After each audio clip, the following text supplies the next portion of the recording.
apa yang sebenarnya terjadi di sana? Iran, Israel yang dulunya menyatakan sahabat, justru sekarang berperang seperti ini, Kang. Begini, saya coba kembali ke tadi berita tentang rudal. Iya. Sijil itu kan baru diluncurkan oleh Iran ya, yang dianggap rudal tercanggih, rudal hipersonik tercanggih Iran, yang konon kecepatannya 400 detik katanya dari Iran untuk sampai di Israel. Nama Sijil saja itu sudah menggetarkan, karena itu nama diambil dari Al-Quran, surat Al-Fil.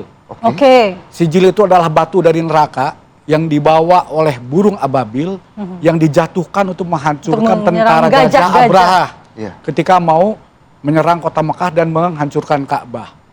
Itu punya makna. Nah, Sijil itu saking dahsyatnya ini kemampuan atau kapasitas rudal hipersonik Sijil yang baru saja diluncurkan Iran. Nah, kepemilikan Iran terhadap rudal balistik jarak jauh yang canggih ini jujur saja ini yang tidak terantisipasi oleh Israel. Betul. Kalau saya melihat bahwa secara quality Israel lebih unggul, tapi secara quantity Iran kadang lebih unggul. Khususnya soal rudal bisa jadi Iran yang lebih unggul. Terbukti bahwa akhirnya secanggih apapun sistem pertahanan Israel, Iron Dome, THAAD, Arrow dan lain-lain jebol juga akhirnya oleh rudal Iran, dan timbul kepanikan luar biasa. Betul. Gitu, di Iran, di Israel. Dan sebetulnya, dan ini kemudian membuat Netanyahu sampai akhirnya ngaku dengan jujur Netanyahu dalam pidatonya, kami kehilangan besar, kami rugi besar. Itamar Ben Gvir itu Menteri Keamanan Israel ketika diprotes warga, dia ngaku kami tidak menyangka Iran punya rudal sebanyak ini, nggak habis-habis. Padahal sebelumnya hasil analisis Mossad, kemampuan rudal Iran itu hanya bertahan beberapa hari saja. Akhirnya akan kehabisan. Ternyata setelah Fatah 3 muncul Sijil. Dan mungkin juga muncul yang lain. Ini akan terus, konstelasi ini bereskalasi, akan berkembang sampai tidak ada salah satu yang berhenti menyerang. Karena Iran sudah mengatakan kami akan berhenti kalau Israel berhenti. Sementara Israel Amerika minta Iran menyerah tanpa syarat. Ali Khamenei kemarin Jumat dalam ceramahnya dengan menggelora mengatakan kami tidak akan menyerah. Kami akan membuat kejutan yang akan diingat selama berabad-abad. Yang akan menjadi sejarah. Akan menjadi sejarah. Lalu bagaimana dengan keterlibatan Amerika tadi kata Kang Irfan? Ini yang mengejutkan kemarin dalam KTT G7, Trump meninggalkan acara lebih cepat, pulang lebih cepat dan tidak ikut menandatangani pernyataan bersama yang meskipun itu mengutuk Iran tapi menuntut deeskalasi. Baik.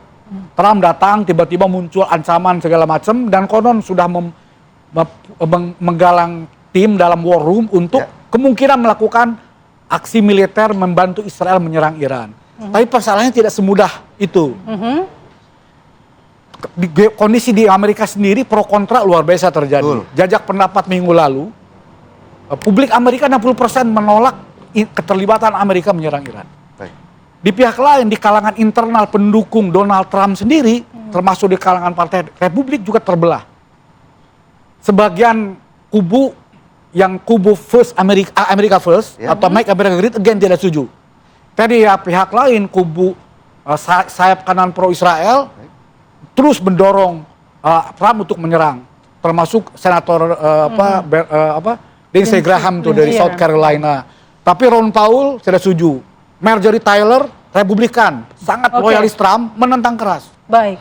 Jadi sama Republikan, 24 anggota Kongres bipartisan mengajukan undang-undang untuk mencegah Trump melakukan perang tanpa persetujuan Kongres. Baik. Bernie Sanders dari Demokrat, senator bersama 8 senator lain juga melakukan yang sama. Yang jelas opini publik, America First, not Israel, itu muncul baliho-baliho. Jadi tekanan dalam negeri yang berikutnya, logistik. Kalau dulu ketika tahun 2003, Amerika dan Sekutu menyerang Irak, menjatuhkan Saddam Hussein, dapat dukungan dari kawasan negara-negara Arab. Sekarang semua negara Arab, negara Islam beri pihak Iran. Betul. Itu hari pertama ketika Muhammad bin Salman menelpon Presiden Iran, Masoud Pezeshkian, menyatakan Saudi Arabia dan dunia Islam berada di pihak Iran. Baik. Dari kacamata hubungan internasional, bagaimana Bu Susi melihat posisi Amerika seharusnya dengan opini publik seperti itu yang menolak keterlibatannya, bagaimana seharusnya sikap dari Amerika Serikat? Kalau dalam bahasa Inggrisnya ini adalah performative act yang mengandung kelemahan. Mereka performative dalam arti Israel melemahkan Iran untuk Amerika bisa diundang masuk. Tapi ternyata performnya Iran jauh lebih unggul. Inilah akibat dari satu negara yang selalu dirundung oleh tetangganya sehingga mereka harus melakukan kerahasiaan dalam penyediaan pertahanan mereka. Jadi kan kita nggak tahu bahwa sijil ini exceptional gitu ya. Jadi performative act-nya Israel kalah jauh. Kan yang dilihat audiens dunia itu kan apakah Israel bisa mengundang Amerika atau tidak. Kalau performance-nya tidak baik, Amerika tidak akan masuk. Dia kan oportunis juga ya. Nggak mungkin dia melakukan tindakan berarti tidak serta-merta mendukung ya Bu ya? Betul. Karena sebetulnya insiden penyerangan pertama itu untuk melemahkan, ternyata lawannya punya performance yang lebih bagus. Jadi audiens dunia juga mungkin terheran-heran dan akhirnya Donald Trump juga ragu-ragu. Ya, saya sudah memutuskan tapi saya melihat lagi apakah Iran akan mengundurkan diri dan kalah dalam negosiasi dan mau menyerah kalah atau kami akan masuk. Padahal itu semuanya semacam performance yang bersifat bullying ya, perundungan terhadap Iran agar mereka rada ragu-ragu apakah Amerika akan menggunakan bunker buster bombs. Tapi ada respon dari Eropa sendiri karena Diego Garcia dimiliki oleh Inggris dan tidak sudi menjadi tempat terbangnya pembom yang akan membom Iran dengan bunker buster. Jadi di sini kelihatan pertemuan di Geneva ini akan mendeeskalasi kurang lebih karena E3 kan Inggris, Jerman dan Perancis itu akan bertemu dengan Menlu Iran. Jadi saya pikir mungkin ada upaya-upaya deeskalasi. Jadi kemungkinan kalau seluruh dunia sepakat mungkin akan mereda dengan cara-cara tertentu ya. Tapi apakah kemungkinan juga dalam waktu dekat meredanya perang ini atau seperti apa, Bu Susi? Ukraine lama ya. Ya betul. Kita pikir sebentar tapi lama.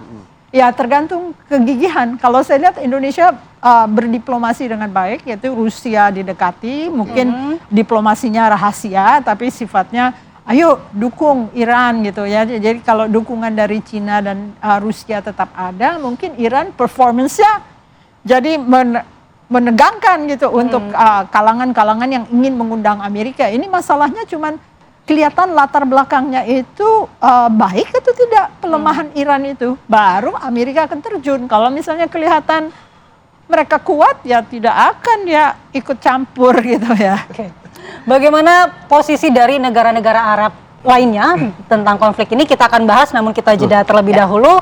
Usai jeda kita kembali di Apa Kabar Indonesia Pagi.